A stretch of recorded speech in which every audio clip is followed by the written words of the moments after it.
Fundarstjóri, góði fundamenn. Svið auðlinda og náttúruverndarmála nú svo víðfeðmt og mér var nú falið að koma að þessu sem einhvers konar fræðimanni eða fagmanni.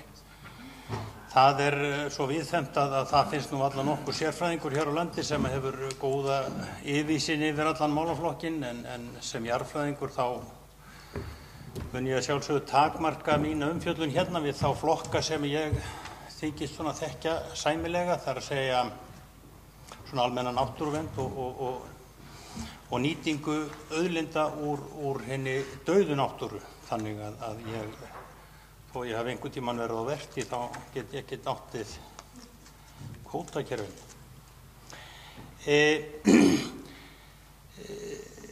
Lög íslenska náttúruvernd hafa frá upphafi, þar að segja frá, held ég megi segja, 7. áratug síðustu aldar, þau hafa verið afar veik á margan hátt og iðulega hunsuð, jafnvel alveg á allra síðustu árum, hafa þau verið virtavettugi meðal annars við ýmsar stórframkvæmdir.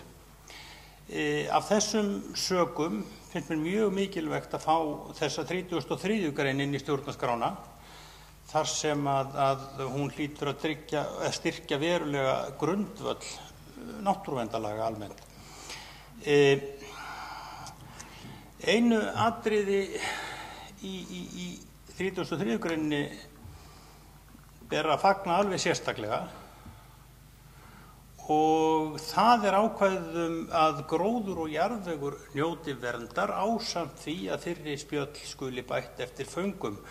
Þó svo að þetta með spjöll og bætur eftir föngum geti orkað einhvers tvímælis, þá það nefnilega að mínu viti þannig að jarðvegur, hann hefur aldrei notið verndar í íslensku lögum.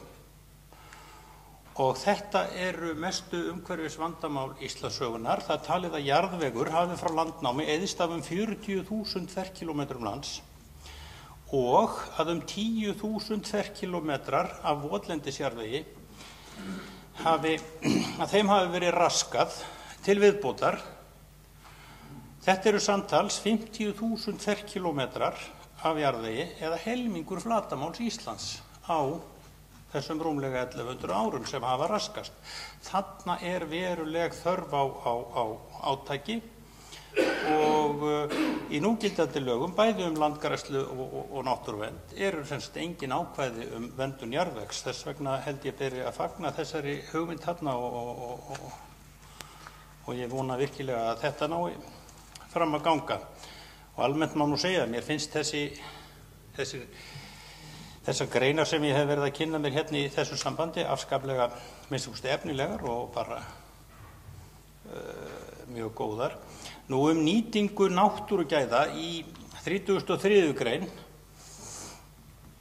segir að nýtingunni skuli haga þannig að þau skerðist sem minnst til langt framma og réttur náttúrunnar og komandi kynslóða sé virtur. Þetta verður kannski vonandi til þess að framkvæmdaraðilar og bara reyndar þjóðin öll læri að umgangast landið af meiri virðingu en verið hefur og ekki verði litið á náttúruvernd og önnur umhverfismál sem íþyngjandi hindranir sem ryðja þurfa úr vegi. En þetta orðalag hefur tíðkast síðustu áratugi, ekki síst hjá stjórnmálamönnum, bara því miður. Nú ef ég kíki svo aðeins á 34. greinina, þá það mikilvægt grundvallaratriði í þessari grein að ákvæðið að hafa skuli sjálfbæra þróunarleiðarljósi við nýtingu auðlindanna. Það algjört grundvallaratriði. Ef ég horfi til jarðhitavinnslu sem ég vann nú við tíma fyrir löngu síðan reyndar, þá það þannig að nýting jarðvarmans, hún í raun og veru eins konar námuvinnsla, þar sem varminn numinn úr heitu bergi og hann fluttur til yfirborðs með vatni. Þetta þýðir að í raun og veru þá þarf að nýta auðlindina sem best og í sem lengstan tíma en endurnýjunartíminn á varmaauðlindinni hann er margfalt lengri heldur en nýtingartíminn. Nú undanfarinn áratug hafa orkufyrirtækin hér á landi og taglnýtingar þeirra eins og vil kalla þá, þar að segja Orkustofnun og ráðgjafafyrirtækin, verið að bisa við að skilgreina það sem þeir kalla sjálfbæra nýtingu jarðhitans.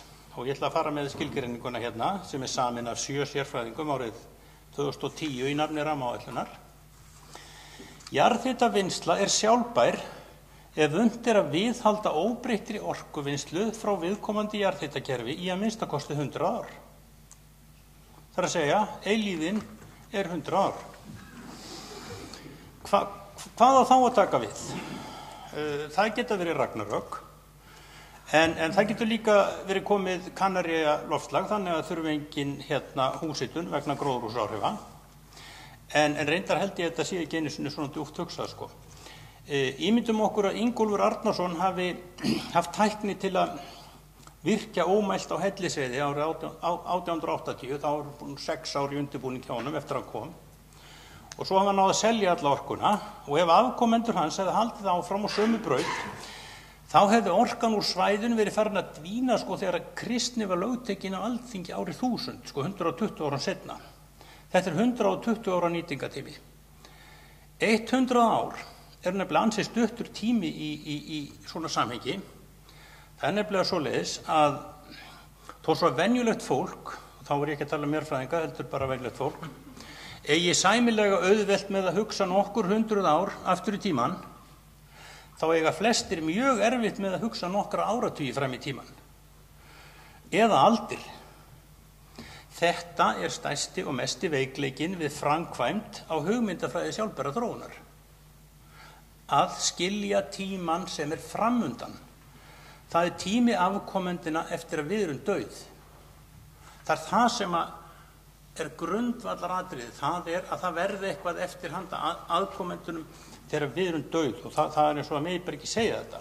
En ákvæðið sjálfbæra þróun, það ætti sem sagt að koma í veg fyrir að skilgreiningar eins og þessi sem ég var að fara yfir hérna áðan verði borðnar og borða á opinberum vettvangi. En hver veit? Ég ætla bara rétt að vona það. En þetta er sem sagt grundvallaratriði í þessari grein. Það er þetta með sjálfbæra þróun. Það er reyndar þannig að með allar námur úr föstu bergi eyðist sem hafi tekið. En það er hægt að nýta þetta skipulega og skynsamlega og það er í anda sjálfbæra þróunar. Þó það sé ekki neitt hrein sjálfbær þróun í því, en því miður er það ekki gert hér á landi og vantar mikið á og það er þar sem að svona ákvæði eiga að geta komið okkur til hjálpar. Nú aðeins 35. greinina bara, það væntanlega á ferðinni krafa kannski svona ákveðnari staðfesting á svo nefndum Árósasáttmála. Ég er svo sem ekki dvelja mér í þessum málum. Nú, allt frá því að lög mat á umhverfisáhrifum voru fyrst sett fram, það var einhvern tímann 6, 7, 8, eitthvað svoleiðis,